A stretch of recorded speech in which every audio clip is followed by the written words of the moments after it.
A turbocharger is basically an air compressor that takes in air, compresses it, and blows it into the motor. It makes more power and it makes it efficiently. Any internally combusted engine that uses gasoline and compression can use a turbocharger. In most cases, when people upgrade their car with power, they're using that power on the street.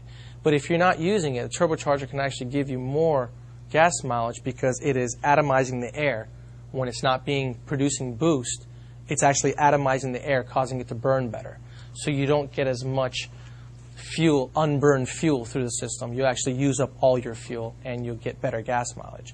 But if you're also in it using the boost all the time, it'll take away 25 to 30% of your fuel economy.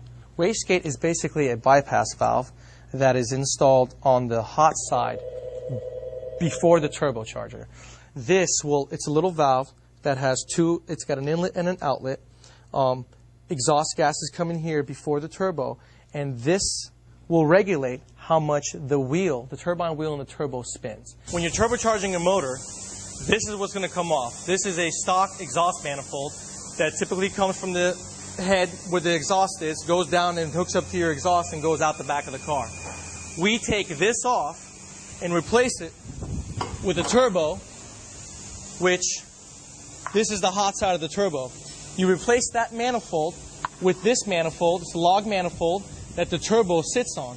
So now you've got a collector where it takes all 4 cylinders exhaust into one area that goes inside the turbine housing.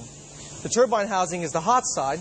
It is bolted up to the manifold, and the turbo sits on the front of it. You have the exhaust coming out the back, and here's the wastegate, basically the gate we talked about, the bypass valve, that's before the turbo on the bottom side of the manifold, and that just happens to be the way this manifold is set up. The only limit to power is how much fuel you can deliver to the motor and how well you can build the motor to handle the power.